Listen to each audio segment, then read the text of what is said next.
Hey y'all, what's up? Y'all good? I hope so. Y'all listen. Let's get back into Diarra from Detroit. And listen, if you don't watch it, can you just please play the video in the background? You actually should watch it because it's good. It's real funny. Okay. So let's get into it. We on episode 3. We way behind, but y'all weren't watching the video. So I was like, I don't even know if it's a point in doing it. But then I had a few people in there that was cheering me on. It's like, girl, post the content. I like the show. Post it. So these for my people, alright? So y'all come on watch it. So the episode 3 is titled The One That Got Away. Okay, so the episode opens, with Diarra going through all the emotions that come along with, something as traumatic as she went through. She was thinking that she was the one who had got popped because remember at the club, the Russian was holding a piece to her stomach, but then you hear this pop go off and it was 2 guys who actually took the Russian out, but Diarra thought that she was the one who got popped.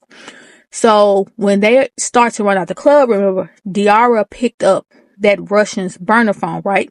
So she's at home with the burner phone now and she starts going through it and she sees a couple of pictures of Chris, aka Deonte, and a picture of the missing person flyer, and there was only one number in the phone. So in Diarra's mind, this got to be the person who sent the Russian. So she decided to call the number, but then somebody starts banging at her door, which scared the mess out of Diarra. She hides the phone on the sofa, and she goes to the door to see who was out there knocking like they them boys, and it was Danger. And he brought back that statue that Diarra took over there when she went over there acting a fool in that man's house and broke his fish tank. So he brought it back and he tell her, look, don't come back on my house with that negativity. And as he's looking at Diarra, he could tell that it's something on her mind. So he tell her, sit down, let me fix you something to eat. She's like, no, he's a girl, sit down, let me fix you something to eat. So he makes her some pancakes, asks her what's going on. So she tells him what happened at the club. So he like, listen, close your eyes. I want you to close your eyes, focus on your root chakra, and then I want you to go to a place that you have been that has never hurt you or you never felt afraid when you were in that place. Now, Diarra's mind, it's like all over the place, but it keep going back to this Chevy. It's like a broken down Chevy just sitting up under this like viaduct type of overpass type thing. So then all of a sudden she hears this pop, which is when the Russian got taken out. So that snaps her out of it, right?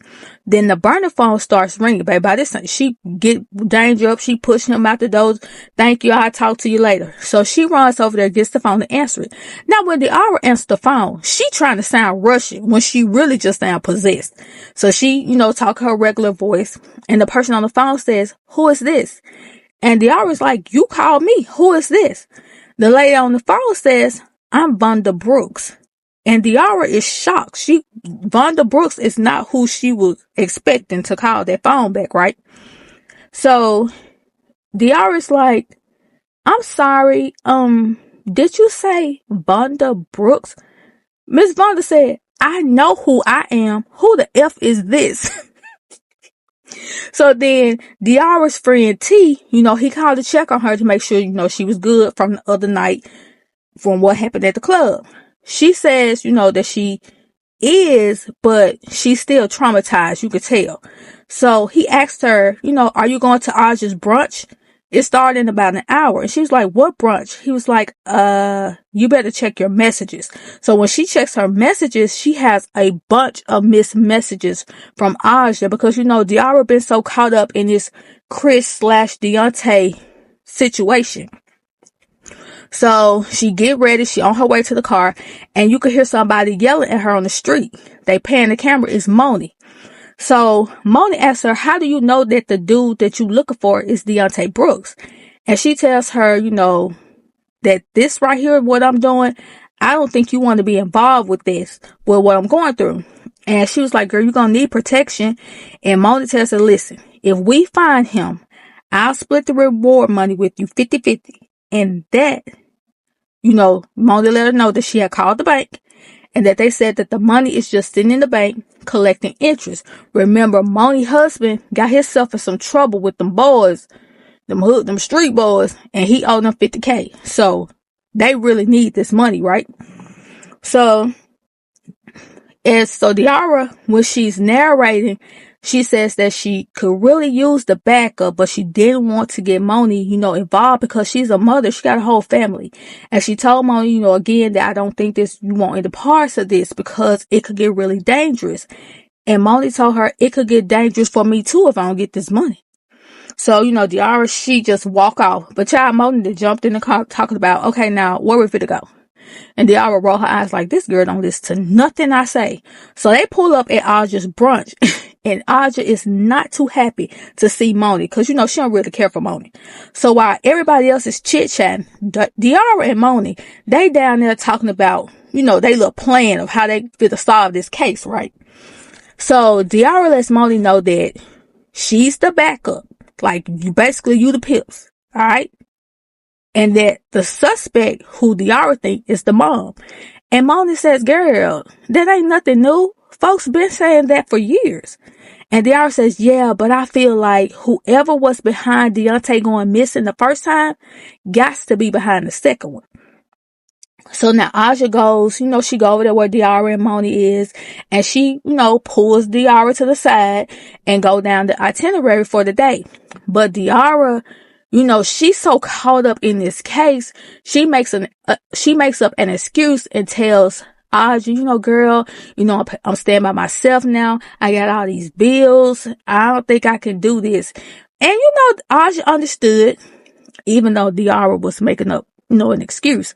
Aja, she understood, and she asked Diarra if she read her text that Swa was stopping by, which is the ex-husband, Mr. Morris Chestnut, might I add. Diarra said, yeah, but she didn't see that message. Now she's flustered. She tells Moni, look, we got to get up out of here. So Diarra feels like there has to be some evidence on Vonda's phone because the Russian had wiped his phone clean. Moni want to know why she think that and how you think we're gonna get that lady phone. So Diarra said she didn't know, and Moni let her know, like, I got a source. I got somebody that I think we could talk to. Now, while they trying to get on up out of there before Swa arrives, T is trying to get Diarra's attention to let her know that he needs to talk to her. But she's like, I'm finna go to the restroom. Which she not. They about to get on down. So, as they were heading to the car, baby Swa pulls up, honey, in this clean super sport, which Diarra narrates and said that is her safe space. Remember that Danger told her he wanted her to close her eyes and go somewhere she never felt hurt. And that is her safe space. And she said when they purchased that car, they named it Baby. So, she's really hot right now. And the reason she is hot is because Swa has pulled up with that same lady that she saw him with at that restaurant. So she asked him if he was trolling her because, he brought that lady. And I'm like, girl, how is he trolling you? He was invited to his sister's celebration the same way you were. He has clearly moved on, which is what your friend's been trying to tell you to do. Like they say, don't make a dude have to tell you more than once that he don't want you, baby. So Diarra started calling the lady a 304, saying, are you really trying to use my car to impress some cheap 304? And Swa says, she's a lawyer. Why Diarra gonna say, well, a high price, well-educated 304? The lady tells her, look, I feel like it's important for me to let you know that I didn't start seeing Francois until after you all had separated. And then she just walked on into the brunch. And Moni is back there watching all this go down. She just shaking her head like, I got to get this girl. So Diarra starts, talking about this my car. I want my car back. I picked the headlights. I picked the rims. And Swa tells her, well, usually when somebody says something is theirs, they pay for it and they won't leave without it. So Diarra, she starts screaming, I want my effing car. So baby, by this time, Moni had pulled away like, girl, come on. You making the scene. Come on. We got to focus on this case. So they catch the transit and Mr. Roger Thomas, he back on the bus. And Moni's like, look, Diarra, that's my source right there. That's the professor. And he know everything, like everything about everything. So they asked him about Deonte and Vonda. And he says that Deonte was taken because his mama lost a DRUG shipment. And that Vonda was down in Mexican town and she used a rundown church as a front, for her queen pen business. Diarra didn't believe him because it sounded like just some wild story, but since she didn't have any other clues, they decided to go down to the church. So while they standing out there freezing, hoping to see Vonda, Moni sees this lady coming out the back of the church. And she was like, I think that's her. I think that's Vonda. So she running, saying, Miss Brooks, Miss Brooks. So when Moni touched her on the shoulder, this lady turned around with this piece. But baby, it was no other than the one and only Felicia Rashad, baby. Miss Claire Hanks Huxtable. Better known as Vonda Brooks over here, right? So she asked Moni, what the F do you want, girl? Like, you don't run up on nobody like that, touching them. And she's like, we just wanted to pray. But Diarra, she froze in place. Remember, she's still traumatized by what happened at the club. And she was like, girl, okay, but, don't do that no more. So Diarra finally say, we just want to talk. Vonda asked them if they could swing a bat. And both of them looking at each other like, I don't know what that means, but, yeah, we can. And what they say that for, baby, because they ended up in the back of this mystery van with Vonda driving like a bat out the furnace. I'm like, that lady is slanging that big old van all over the place. And Diarra and Moni, they rolling around in the back like some marbles. So she asked them what did they want. But then a couple of her phones started ringing and she ended up, she had to pull over. She had to go pick up a package. They take off again. The next time she stopped, Diarra got her phone. And when, she got out the car, to call the number, they called the Russian. She found the phone. Moni started freaking out and she was ready to leave. But as soon as they was about to get out that van, Vonda snatched that door open and she held her hand out because she already knew what was up and asked them for the phone. But she thought that they were podcasters. And she told them, look, if you finish this ride with me, I'll tell you everything you want to know. So they was like, you know what? Cool. Now it goes back to over there to Aja's party. And, Aja is trying to get over there to talk to this man named Mr. Harley. And he like a high profile man in Detroit. And she want to pitch her business to him. But every time somebody go over there, his people send them away. But then this guy who T is checking out, he walks over, right? And he introduces himself to them. And he tells Aja, you know what? You trying to get, I think he a little too old for you. She said, girl, she said, man, I'm trying to promote my business. He was like, well, I can get you over there. She was like, really? So he take her over there. She gets to sit down and talk to Mr. Harley. He like what she's saying. He tells her to make an appointment with his assistant. And that was it. And then old boy who introduced her asked if she wanted to stay and have dinner. And Aja, she celibate, right? And she tells him, look, I am on a mission and I can't be losing focus over no man. But he was cool with that, which Aja found impressive. And so they go find them a table. T, he's sitting over there at the bar and he notices that this man is reading a newspaper. And on the back it says Russian contract KILLER slang at nightclub. So now he's really worried about Diarra now. Now back over to this mystery machine. Vonda, she done stopped again. She said she had to go get a big back TV. So Diarra feels like Vonda is playing them, but she come back with the TV. She go and set up like a CARCK head trap. So she set up this basket with like something a homeless person would have. So it got like a barrel of TV and a few more things. Then she gets back, in the van. And while they staking out the trap, she asked them, did I ever tell y'all how I effed all the members of the Temptations? And it was like, the Temptations? Wait a minute now, Miss Vonda. The Temptations had quite a few members. So, how many bodies like we talking, like for real, for real? She said, I'm only talking about the originals, baby. Miss Vonda said she was a 10 and you had to be on point to sniff that. I was like, wait a minute. Well, this ain't Clarice. I was like, oh, okay. Then she go down the list, right? She said, Eddie, he was good with his hands. Paul, he was good with his mouth. And Melvin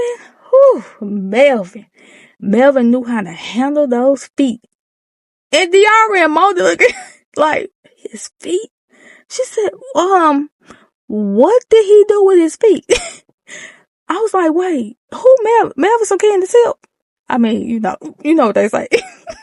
She was like, how long you got? But by this time, they see somebody come and get the basket. So they was like, okay, she's like, time up. We got to follow him. So they follow him to this trap house. And Vonda and Diarra, they gonna go in the house. They leave Moni to stay out there with that package that they picked up. But the thing is so many people in the house, they can't get in. So they wave to Moni to, do what she need to do with the package. And it's like this big box with a whole bunch of fireworks. So when she set off the fireworks, it cause a distraction where everybody starts to come out the house. And Diarra want to know, why are we here? And they are there to look for a 15-year-old girl who had, relapsed. So now since everybody came out the house, they can go in the house, right? So they finally find the girl. They go upstairs. They're about to get her. But this guy comes down. He like, what y'all doing? What y'all doing here? And Miss Vonda said, we coming to get her. I'm taking her back to her parents. And he was like, no, you ain't taking her nowhere. She mine. I own her. And he pulled out this slicer, right? So Miss Vonda like, Diarra, knock him out. Now, why Diarra? Why this girl start acting like Lamont Sanford, when he was about to fight JoJo Jackson with all that jumping up and screaming, and the dude and Vonda looking at her like, this child is crazy. So Miss Vonda, she just get up and knock dude out with a lamp. So they get the girl back to her parents. They find her parents. They get her back there. Then they go sit down in a diner. Now, Diarra, she trying to figure out if Vonda is really a hero or just a villain, trying to make up for losing Deonte by saving other people's kids. Moni, she didn't want Diarra to feel like she was coming for her when she got in her feelings when they were in the van. And, saying like, you didn't look out for me. You say you paid that much to get that Chevy fixed and you could have gave that job to my husband. And that's when Moni tells her that her husband messed up real bad at the shop and she really needs that money. So by that time, Vonda comes back in and, Diarra, she ready to start, asking her all the questions. And she wants to know if anyone had contacted her recently about Deonte. She said some guy trying to sound Russian said he was a journalist. And I was wondering if, why would he be calling me? I didn't even think Russians cared about black kids. And Diarra is wondering if she knew that Deonte was back in town. So Diarra wanted to know, why did Vonda wait 23 minutes to look for Deonte? Because that's what the news report always said. So then we get a flashback scene with Vonda narrating what happened that day. She said that they went to the mall so they could get, the latest Mary J. Blige album, and that she never taken her eyes off of him until she heard cheering. And when she turned around, that's when she saw the OJ verdict. But when she looked back around, Deonte was gone. Then they showed it from the perspective of the security camera. And what I noticed is that the way the camera was set up in the mall, you couldn't see Deonte off playing to the side. He was always there, but the camera didn't pick him up. So it would make it look like she was just sitting there doing nothing. But the whole time she was watching him until she started hearing cheering and she turned around to look at the TV. So then Vonda, she's running around asking folks, have you seen a little boy? He got a backpack. He got this. Then when she looks forward, she notices a door that's leading down the hallway and it just started closing real slow. So she takes off running down the hall, which leads to the back of the mall in the service parking lot, right? The only thing she saw was Deonte's ball on the ground and a green Impala was speeding off. She said that the police, they did not want to hear nothing about no green Impala. And since she didn't have an alibi and the dad was at work the whole time, they put all the focus on her. And so Diarra wanted to, she wanted to tell Miss Vonda that she's seen Deonte, But instead, she said that she was just very sorry for her loss. And I think Diarra did that because she didn't want to bring any more pain, unless, cause if I'm wrong about this Deonte thing, or if I can't find him, I don't want to cause her any more pain. So Miss Vonda, she left, and Diarra feels like, I don't think she did anything to Deonte. I don't think she had anything to do with his disappearance. So they decide to go back to Deonte's apartment, her and Moni. And she remembered Miss Vonda said that Deonte always loved hiding stuff around the house. And she also remembered Deonte saying that he didn't cook, that he ordered out a lot, which made her check the oven. And Deonte hid a box in the oven, and in that box was his backpack, which really made them feel like they was, we got clues now, we in this thing. Baby, they done start popping, locking and dropping it, tootsie rolling all in the kitchen. Then they leave because they happy. They got evidence and everything. So they go back to the restaurant. Lee's is where Aja was having her, party at, and you remember SWAT and that lady showed up in that car. Why they done distracted the valet, stole the keys to the car, honey, and then took off? The folks that took off in the car. So then you get a flashback of Diarra and Moni when they were little, when they was playing in that car. That's the same car. But then the camera pans back to a person that's watching them. The person that was watching her the first time. And this person takes off right behind them, and they don't even know that they being followed. I was like, oh my gosh. But y'all, that is episode 3 of Diarra from Detroit. Please like, share, subscribe, get down in the comments. Let's talk about it, and I'll talk to y'all later.